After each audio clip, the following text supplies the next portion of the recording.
Hello guys, welcome back to my channel. എല്ലാവർക്കും നമ്മുടെ ഒരു പുതിയ വീഡിയോയിലേക്ക് സ്വാഗതം. അപ്പോൾ നമ്മുടെ ചാനൽ ക്രൈസി ഫാമിലിയാണ്. നമ്മുടെ ചാനൽ എല്ലാവരും സബ്സ്ക്രൈബ് ചെയ്യാത്തവരാരെങ്കിലും ഉണ്ടെങ്കിൽ നമ്മുടെ ചാനൽ ഒന്ന് സബ്സ്ക്രൈബ് ചെയ്യണം. അപ്പോൾ ഇന്നിപ്പോൾ എന്താ വീഡിയോ എന്ന് വെച്ചാൽ നമ്മളിതാ ഒന്ന് പുഴ കാണാൻ വേണ്ടിയിട്ട് പുറത്തേക്ക് ഇറങ്ങിയതാണ്. ഒരു 2-3 ആഴ്ചയായിട്ട് നിർത്താതെ മഴയാണ്.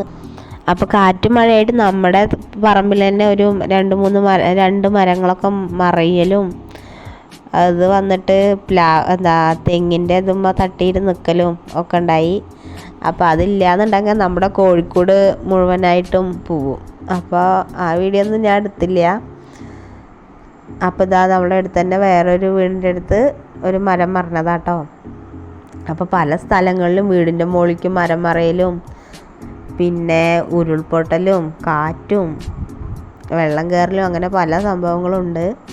അപ്പോൾ നമ്മുടെ വയനാട്ടിൽ 2 സ്ഥലങ്ങളിലായിട്ട് ഉരുൾപൊട്ടിയിട്ട് 150-150ഓളം ആളുകൾ മരണപ്പെടുകയും കുറേ ആളുകളെ കാണാതായതും ഒക്കെ അറിയുമ്പോൾ നമുക്ക് ഭയങ്കര സങ്കടമായിട്ടുള്ള ഒരു വാർത്ത തന്നെയാണ്. അപ്പോൾ എത്രയോ ആൾക്കാർ രാവിലെ എണീക്കുമ്പോൾ കാണാനില്ല. രാത്രി നമ്മൾ നല്ല സന്തോഷത്തിൽ കിടന്നുറങ്ങാവും.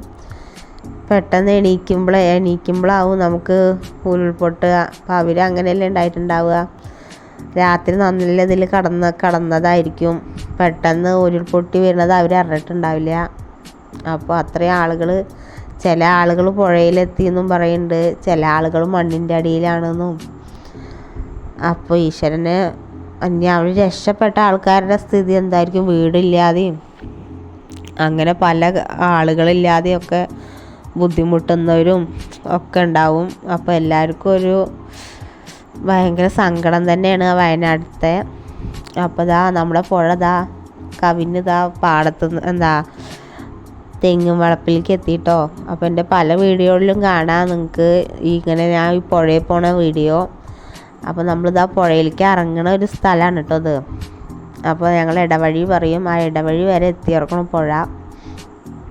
അപ്പോൾ കുട്ടികളൊക്കെ ഉണ്ടാവുകൊണ്ട് തന്നെ ഞങ്ങൾ അങ്ങോട്ട് എടുത്തേക്കൊന്നും പോയില്ല. കുട്ടികൾക്ക് കാണിച്ചു കൊടുക്കും ചെയ്യാലോ എന്നുള്ളതൊരു ഇതിൽ പോയതാണ്. അപ്പോൾ എല്ലാവരും ശ്രദ്ധിക്കണം, വെള്ളമൊക്കെയാണ്. ഇപ്പോൾ ഒരാൾ പുഴയിൽ പെട്ടിട്ട് തന്നെ നമ്മുടെ കർണാടകയിൽ ശിരൂരിൽ പുഴയിൽ പെട്ടിട്ട് തന്നെ ഇപ്പോൾ എത്ര ദിവസമായി അവർ തന്നെ തെരച്ചിലും പിടിച്ചിലൊക്കെ ഉള്ളത്. അപ്പോൾ അവർ എന്തായി തന്നെ നമുക്കറിയില്ല. നമ്മളത് ഒരാഴ്ചയോളം അതന്നെ നമ്മൾ വാർത്ത കേട്ടുകൊണ്ടിരുന്നു. അവർ ഇപ്പോൾ കിട്ടും, അല്ലെങ്കിൽ അവരെന്തായി, ജീവനുണ്ടോ മരണപ്പെട്ടോ എന്തോ ഒന്നും അറിയില്ല. അവരെ വീട്ടുകാർ എത്ര ആകാംക്ഷയോടെ എല്ലാവരും തിരിച്ചു വരണേന്ന് പ്രാർത്ഥിച്ചുകൊണ്ടിരിക്കുകയാവും. അപ്പോൾ അതൊക്കെ കാണുമ്പോൾ നമുക്ക് സങ്കടം തന്നെയാണ്. എത്ര ആളുകളാണ് ഇങ്ങനെ നമ്മളെ 2018 പ്രളയം പോലെ ഏകദേശം ആവാൻ തുടങ്ങി. അപ്പോൾ നമ്മുടെ പട്ടാമ്പിപ്പാലമൊക്കെ മുങ്ങി എന്നൊക്കെ പറയുന്നുണ്ട്. നമ്മുടെ തൊട്ടടുത്തുള്ള പാടങ്ങളൊക്കെ മുങ്ങി. നമ്മുടെ ഇവിടേക്കുള്ള ബസ് വരുന്നതൊക്കെ നിർത്തി വെച്ചു കേട്ടോ, റോട്ടിൽ വെള്ളമാവുകൊണ്ട്. അപ്പോൾ നമ്മൾ തടയേണ്ട അവിടേക്ക് നടക്കുകയാണ്. അപ്പോൾ റെയിലിൻ്റെ മുകളിൽ കൂടെ ഉണ്ടോ നടക്കണത്.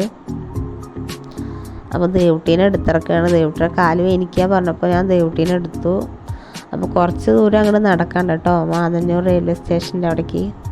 അപ്പം നമ്മുടെ നേരിട്ട് മുന്നിലൂടെയാണ് ട്രെയിൻ വരിക. അതുകൊണ്ടാണ് ഞങ്ങൾ അത്ര ഇത് കൊടുക്കണേ നമ്മൾ റെയിലിൻ്റെ മുകളിൽ കൂടെ നടക്കുന്നത്. അല്ലെങ്കിൽ സൈഡിൽ കൂടെ നടക്കാൻ പറ്റില്ല. അപ്പോൾ നിറച്ച് പൊന്തയും കാടൊക്കെ ആയിട്ട്. അപ്പോൾ ഒരു ട്രെയിൻ വന്നപ്പോൾ ഞങ്ങൾ പതുക്കെ ഇങ്ങോട്ട് കയറി നിന്നാണ്. അപ്പോൾ അവിടെ ഒരു പഴയ ട്രെയിൻ നിർത്തിയിട്ടിട്ടുണ്ട് കേട്ടോ. അപ്പോൾ അതിൻ്റെ മുകളിൽ കുട്ടികളൊക്കെ കയറി കുറച്ച് നേരം അവരൊക്കെ കളിച്ചു.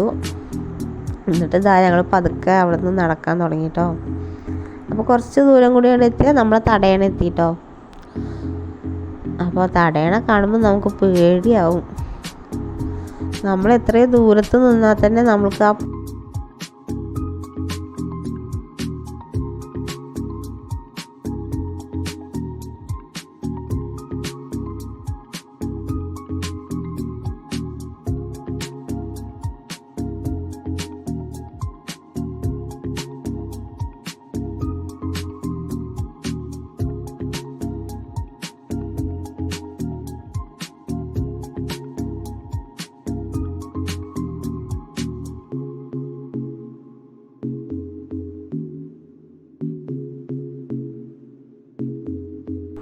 അപ്പോൾ ഇവിടെയാണ് നമ്മുടെ ഉരുക്ക് തടയണ ഉണ്ടായിരുന്നത്. ഉരുക്ക് തടയണൊന്നും കാണാനില്ല. അപ്പോൾ അവിടുന്ന് നമുക്കിതാ വെള്ളത്തിൻ്റെ ശക്തിയൊക്കെ അതിൻ്റെ സൗണ്ടൊക്കെ കേൾക്കും. അത്രയും ശക്തിയിലാണ് പുഴ ഒഴുകണത്. അപ്പം ഇനി ഇതാ മലമ്പുഴ ഡാം തുറന്ന് വിടും എന്നൊക്കെ പറയുന്നുണ്ട്. ഇങ്ങനെ മഴ പോയാൽ മലമ്പുഴ ഡാം തുറക്കും. അപ്പോൾ അതിലും കൂടുതൽ വെള്ളം ഉണ്ടാവും. അപ്പോൾ ചിലപ്പോൾ റെയിൽ പാളത്തിൻ്റെ അടുത്തേക്ക് എത്തും. അപ്പോൾ ഇതിൻ്റെ അടുത്ത് കൂടെ കുറേ കമാനങ്ങളുണ്ട്. തോടുമൊക്കെ പാടത്തു നിന്നൊക്കെ വെള്ളം പോകാനുള്ള കമാനങ്ങൾ. അങ്ങനെ അതുവഴി പുറത്തേക്ക് വെള്ളം വരും. അപ്പോൾ ദാ അതിൻ്റെ താഴെ വരണ്ട് കേട്ടോ വെള്ളം. തോടും പുഴയും ഒക്കെ ഒന്നിച്ചായിരിക്കണു. നമുക്ക് വീഡിയോയിൽ കാണുമ്പോൾ തന്നെ മനസ്സിലാവും. കുറച്ച് നേരമൊക്കെ ഞങ്ങളിതാ മാന്നന്നൂർ റെയിൽവേ സ്റ്റേഷൻ്റെ അവിടെ എന്നിട്ട് ഞങ്ങളിതാ വീട്ടിലേക്ക് തിരിച്ചു പോരുകയാണ്. അപ്പോൾ തിരിച്ചു പോരുമ്പോൾ നമ്മൾ റോട്ടിൽ കൂടെ ഇരട്ട നടന്ന് വരുന്നത്. അപ്പോൾ ഇതാ വിച്ചൊക്കെ വെള്ളത്തിൽ കളിയാണ്. ദേവുട്ടിയതാ താളിൻ്റെ ഇലയൊക്കെ പറിച്ചിട്ട് തോണി പോലെ വിടുകയാണ് ചാലിക്കൂടെ. അപ്പോൾ അവർക്ക് ഇതാ വെള്ളത്തിൽ കളിക്കാൻ നല്ല ഇഷ്ടം. അവർക്ക് എന്ത് വെള്ളപ്പൊക്കം വെച്ചെടുക്കണു. ദേവുവിന് സ്കൂളിൽ ലീവാണ് 2 ദിവസം. അപ്പം ഇനിയിപ്പോൾ നാളെ ലീവാകുമെന്ന് തോന്നുന്നു. നല്ല മഴയാണ് ഇന്നൊക്കെ.